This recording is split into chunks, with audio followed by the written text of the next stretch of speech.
there, YouTubers? What you doing there? I'm just hanging out and playing today. I didn't really have a big agenda planned. I don't really get to play enough, though. You know, I don't get to sit down enough. This is like the first time I've touched the keyboard, actually, since I think last week. Yeah. Can you believe it? It feels so good, though. It feels like, you know, just you're dipping yourself in a nice hot tub, a nice hot bubble bath, and we look at your little rubber duck floating there. And anywho, I hope you've been good. Those two tunes were two of my favorites. Both Gershwin's Wonderful and They Can't Take That Away From Me. Both in the key of E flat, kind of played as a medley because they sound so similar.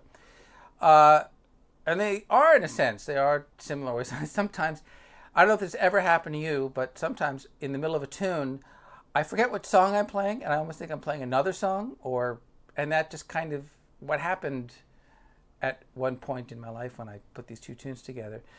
The bridge, very unusual bridge, because even though it's fairly conventional, it starts in E flat, it's kind of 1-6-2-5. But the bridge goes to G. Now, what's the difference? Well, the bridge in Swonderful,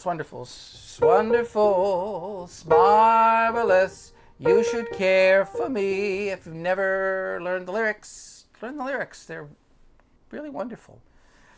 Typically, the Gershwin lyrics are written by his brother Ira, who, I was going to say sadly outlived him. It's not sad that he lived so long. Ira Gershwin lived to be quite old. He was a lyricist. George Gershwin died at a very early age, 39 years old, of a brain tumor. It's pretty ghastly, really. And just to think of all the wonderful music he could have made. And his brother, for many years, was quite distraught and depressed and didn't do too much. And apparently that was the story behind the popularity of Michael Feinstein. Michael Feinstein being the New York pianist and singer and performer, you know. But he worked as a librarian for Ira Gershwin, and I don't know a tremendous amount about it, but I know that he got to know the Gershwins very well, or Ira Gershwin rather, and was privy to a lot of very interesting historical aspects of music, of the music and lyrics, and you know, whatever your feelings are about Michael Feinstein, I think he's quite a scholar, really, and I've read some of his writing. He's very, very, very interesting. So, yeah, I haven't heard from him in many years. I don't know what's going on with Michael Feinstein. I've never met him before. Maybe I should give him a call. I could try to call him up and interview him and talk to him like they all do on YouTube and have one of these interviews. That would be very interesting. So anyway, that was the first tune. The other tune was They Can't Take That Away From Me. The way you wear your hat, the way you sip your tea, the memory of all that. No, no, they can't take that away from me. There you go. This sound. What is that? That is a pentatonic scale. So it's like the Black Keys. That's the group of 3 Black Keys and 2 above them. It's a major pentatonic scale. Well, that scale, and They Can't Take That Away From Me, that's the pentatonic. What's interesting is that they've taken that scale and they kind of made a mode of it in a sense, because the lowest note in the melody, I think, is basically the B flat. So what they've done is they've taken that scale, and they, rather than having the B flat here, they framed it within the B flat. So now it sounds like this. Or or maybe between the C. Isn't that interesting? That's a mode of the major pentatonic scale. It does sound very kind of like Japanese cherry blossom, doesn't it? You know, I don't know. I don't know anything about Japanese music. I wish I did. There's so much I don't know. So anyway, that's the they can't take that away from me, and the two sound kind of similar. Of course, It's Wonderful starts on the B flat up here, and They Can't Take That Away From Me starts down here. Or actually, I shouldn't say that. Away your hat starts on the E flat. Away sip your tea, so it goes down. It's a major triad, really, is what it is. It's a major triad, an E flat major triad in second inversion. This is composition. These are kind of like the basics of composition. You know, how the heck can you write so many songs? I'm just riffing now, man. I don't know. I don't know what I'm saying. But how the heck can a composer write so many songs with the same darn notes? Well, in this instance, C, B, A, what was it? C, B, thank you. B, E flat, G, B flat, E flat, G, B flat, E flat, G. That's your E flat triad in second inversion. You would notate it. You would notate it like that. Okay, and if it's the one chord in the key, you would notate it 1, 6, 4. That's the figured bass.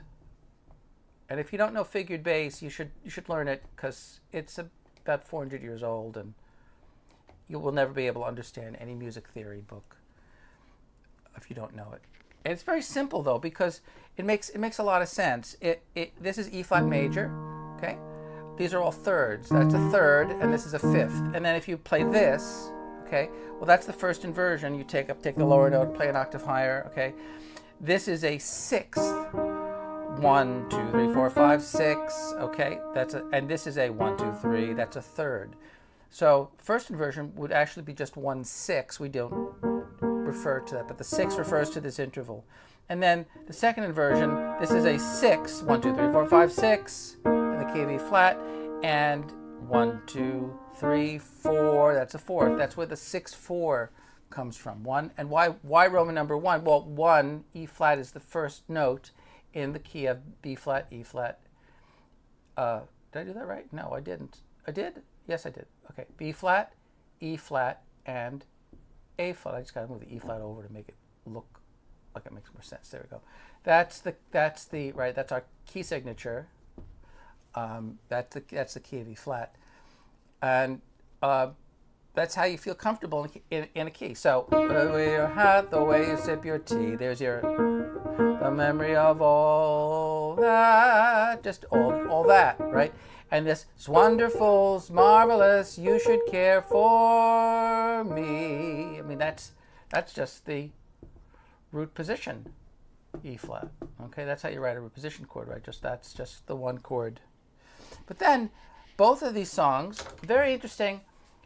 In the bridge, and of course we're talking about 32 bar tunes, okay? And I'm not going to go into that too much, but you know that's the form of the tune. The bridge, the middle part of the song, in It's Wonderful, what is it? You made my life so glamorous.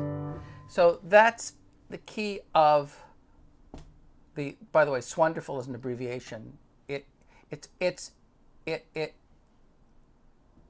Swonderful. Probably this, right? It means so, okay, and they've gotten rid of that and they use the apostrophe. Swonderful, and then the other one, they can't take can't spell that away from. Very long title, isn't it? Getting tired just writing it. They can't take that away from me. All right. So the bridge is G major in this one, but it's G minor in the other one. We may never ever meet again on this bumpy road to love. That's the song. Get another.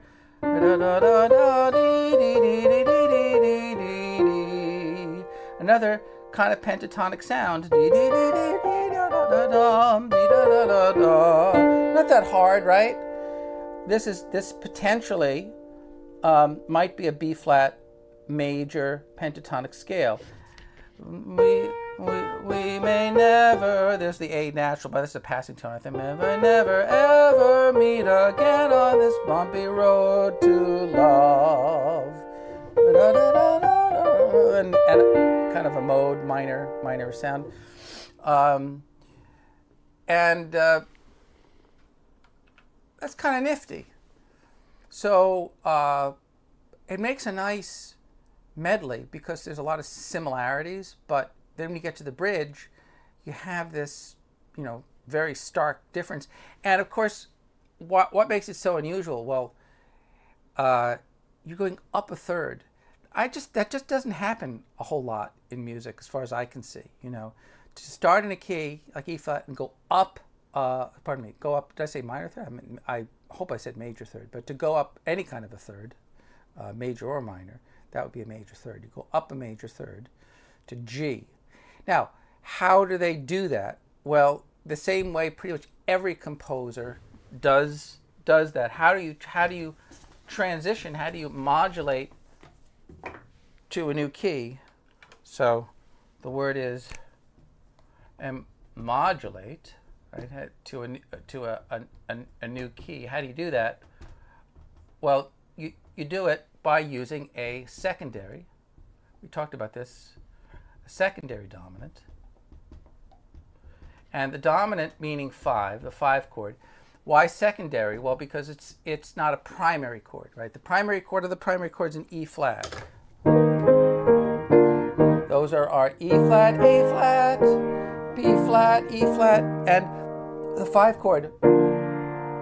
B flat 7, and then back to E flat. All right, those are the primary. E flat, A flat, B flat, 7, right? 1, 4, and 5, 7.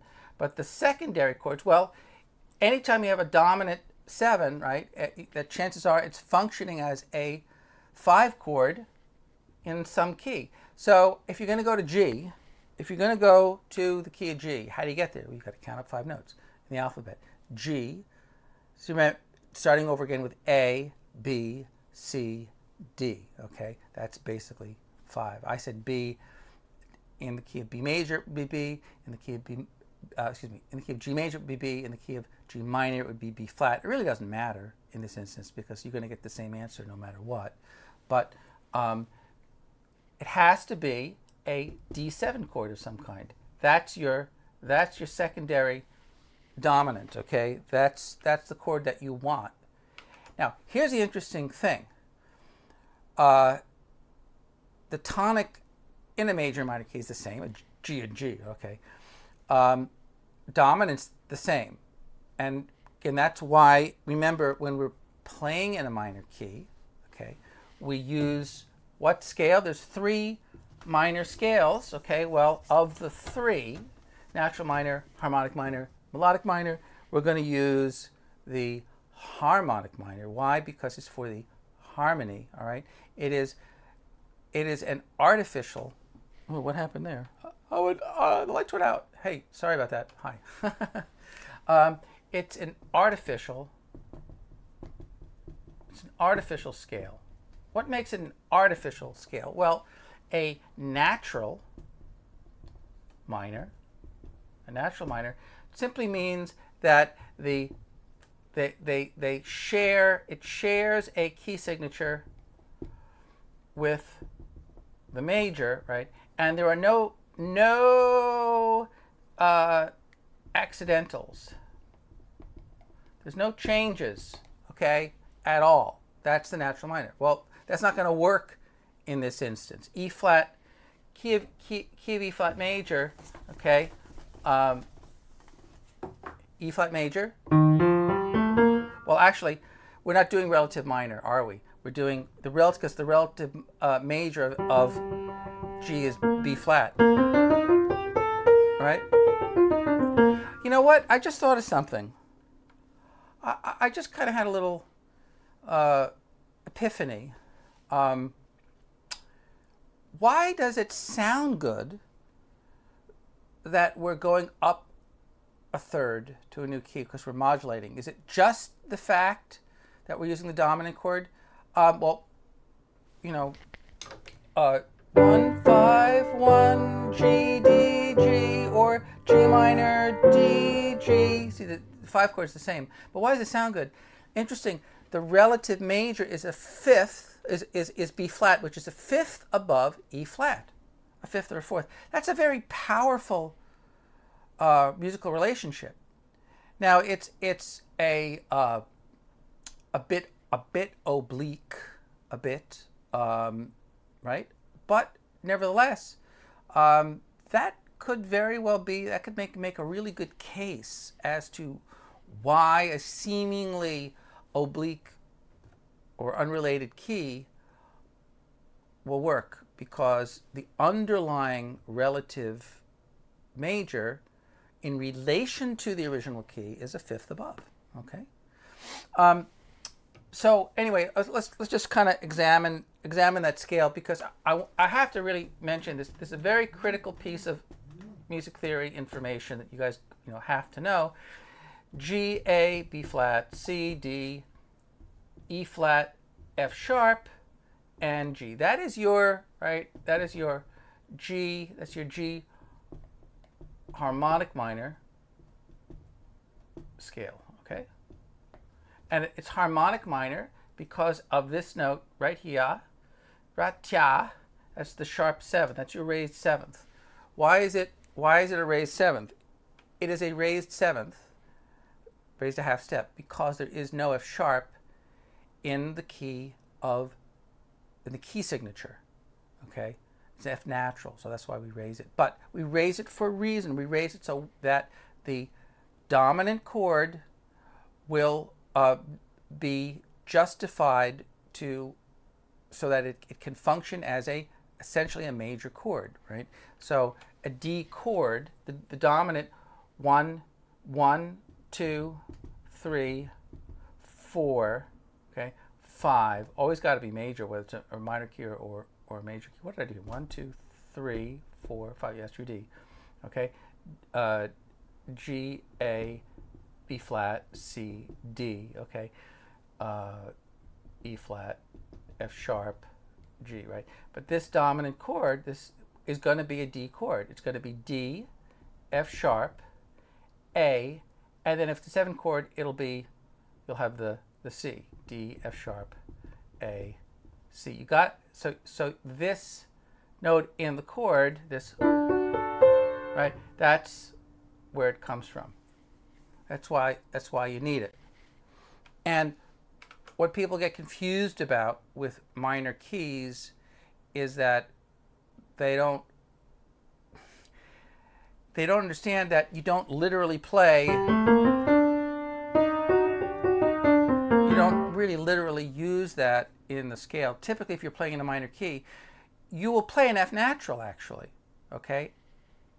More so than not, until you get to the dominant chord, all right? And then you're going to invoke that F sharp. So it is kind of situational, but ultimately that is the overarching scale. And remember, we were talking about how we're mentioning, if you're having trouble remembering the difference between the three, well, the first 4 notes of all 3 are exactly the same, right? The same lower tetrachord, G, A, B flat, C. That's the minor, that's our minor tetrachord, right? All 3 scales start with those 4 notes, all right? The next 4 notes, D, E, F, G, that's going to change. For the natural minor, you'll have the E flat. For the harmonic minor, you'll have the F sharp, and you'll have half steps between right here. That is a harmonic tetrachord, right? As opposed to a Phrygian tetrachord, right? As opposed to a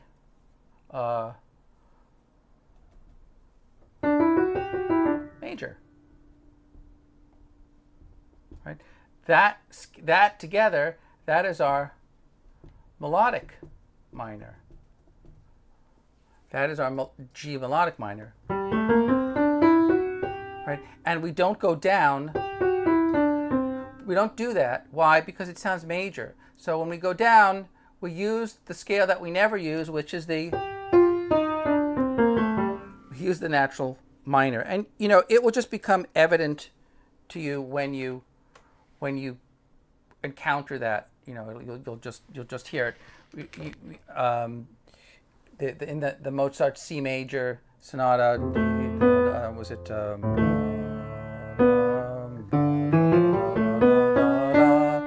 Is that it?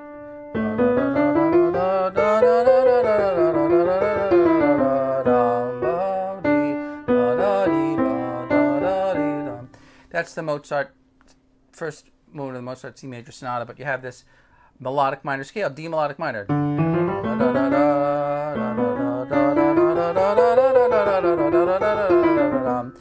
If they did a natural minor, it wouldn't work. And harmonic minor, no, it wouldn't work either. You'll listen. It's a beautiful piece of music. Oh, you know, I'm out of time.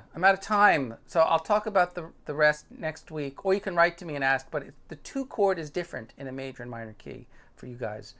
2 chord in a minor key is minor 7 flat 5.